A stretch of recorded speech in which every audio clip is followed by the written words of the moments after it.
Uma vez eu vi você, quando perguntado, dizer que não era de esquerda, não era de direita, não era de centro e era republicano. Isso, radical republicano, eu gosto Então, da expressão. eu queria entender que Verdade. você explicasse isso também. pra Sim. mim e Sim. se é o republicano ali no espectro mais americanizado, se você é um Não, cara não. trampista, por Não, exemplo. não. Explica pra gente O que é um significa. republicano? O que é um republicano? Aí eu penso igual os republicanos brasileiros da época da propaganda. Propaganda que antecede a proclamação da República. Tinha jovens muito radicais, Raul Pompeia, por exemplo, que depois se suicida no Natal. Você imagina, em 1895, Euclides da Cunha, que morre assassinado em 1909.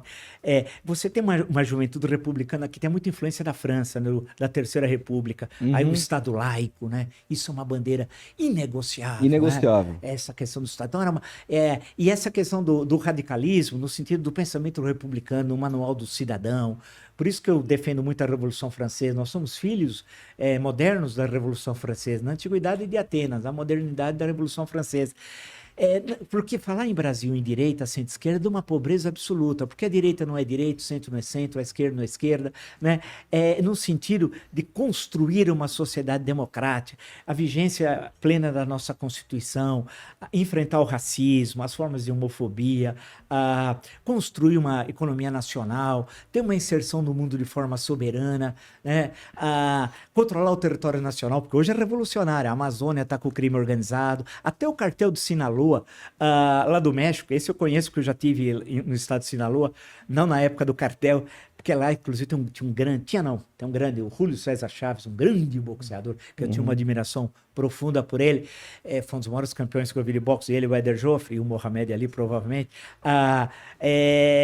O cartel do Sinaloa está na Amazônia, o Vale do Javari, onde morreu o Dom, então ali o Bruno, né? As Forças Armadas eram que estar lá. Então, é isso que eu acredito nesse país, né? Nós temos todas as condições aí para ir à frente, uma economia tão diversificada, setor primário, secundário, terciário, né? Temos que dar um choque de educação, uma das vergonhas é o analfabetismo. Meu sonho seria um presidente que fosse eleito e dissesse aqui, em 4 anos eu acabo com o analfabetismo. Nós temos cerca de 25 milhões, aí cada um dá um número de analfabetos.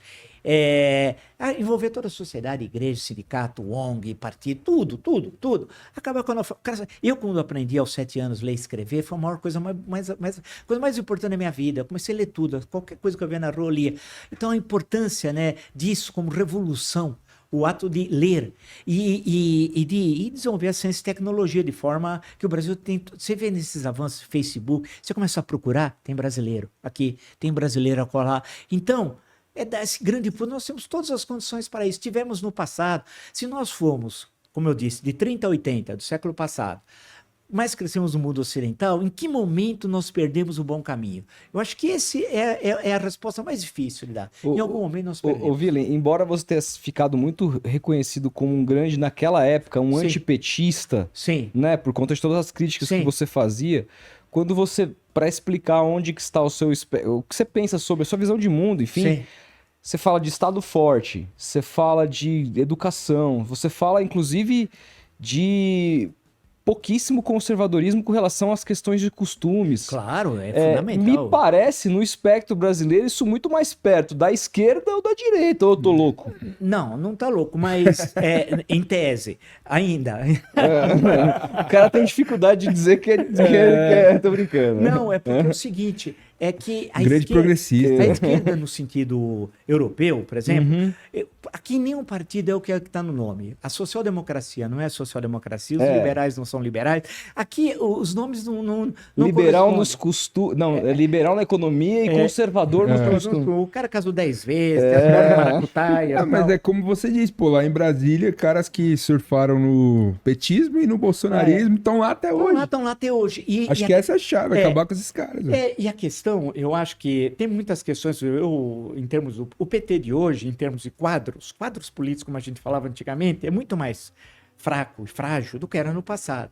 As grandes figuras históricas o PT foi fundado em 1980, no Colégio Sion, olha a coincidência, ali em Higienópolis, na Rua Maranhão, naquele mesmo lugar onde fizemos a reunião lá agora que eu me lembrei também, de 77, mas reunião muito rápida, das lideranças. Não é mais. Hoje as lideranças... Quem tem de grande liderança nacional do PT? cite 10. Você não vai citar 10. Citar 5, você não vai conseguir citar Sim. 5. Então, Infelizmente eu o concordo. problema não tem... E os outros também não tem. O PSDB não tem ninguém. Você vê a figura do Boulos com que olhos, assim? Você acha Vamos ver. Ele vai ter um desafio agora na eleição do ano que vem, né? Ele foi muito bem na eleição municipal e chegou ao segundo turno e tal. Agora esse vai ser o desafio mesmo, que ele vai encontrar uma forte oposição do atual prefeito e do bolsonarismo, que deve lançar candidato. O Ricardo Salles certamente será candidato, né? Então a questão, acho que se coloca, por exemplo, na minha... Ricardo Salles vai ser candidato aqui a prefeito? Vai ser candidato a prefeito por outro partido. Paulo? Ele deve sair Meu do DL. Deus do Ele céu. deve sair, ele vai ser candidato. Ó. Caramba. Tenho quase certeza, pelo cenário. E o Com bolsonarismo... certeza vai ter eleitores. ele vai ser uma disputa, né? Agora, eu acho que a questão o Boulos vai ter esse grande teste, né? Porque quando eu falo esquerda, no sentido clássico, mesmo o PT em grande parte não era esquerda, nem o Lula no sentido de ser esquerda, no sentido marxista não era. Não, concordo. Não, o irmão dele, o Frei Chico, era um cara antigamente ligado ao Partidão, que não existe mais. Mas o Lula nunca foi nesse sentido clássico também, marxista e tal. Como era a esquerda na Europa, de diferentes vieses, de diferentes marxismos, no plural, né? Então, por isso que eu falo nesse sentido de esquerda brasileira, com essa esquerda e que é muito gelatinosa, é difícil saber. Mesmo dentro do PSOL, vamos pegar alguém um pouco mais orgânico.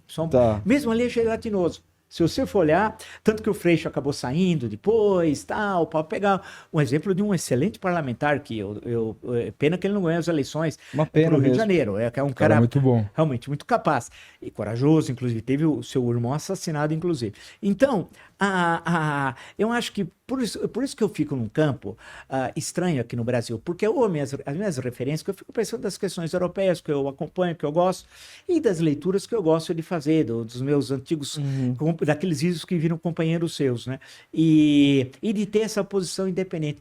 Eu fiz um livro sobre o governo Collor, me distanciando, como se eu não soubesse quem fosse ele, não vivesse no Brasil, porque você não pode escrever um livro já tendo resposta, né? Então você tem cientificamente se afastar do objeto. E o que eu fiz, não é nem contra nem a favor, nada disso, é uma análise econômica e política do governo, mostrando como ele combina corrupção e modernização. É uma coisa estranhíssima, né? Você entra no supermercado em janeiro de 1990 e entra no supermercado em dezembro de 90. Bom, nós tínhamos um azeite, que era um azeite de óleo de soja, o azeite Maria, sai da lata, era propaganda. Pô, era brincadeira, nós éramos um país fechado, precisava abrir. A forma como abriu, aí são outros 500, né? O Collor deu um processo de modernização e, ao mesmo tempo, eu digo que ele convive duas pessoas. Ele, de manhã, era Canapi, lá no interior de Alagoas, e de tarde em Nova York. Então, ele combinava o moderno com o mais atrasado, né?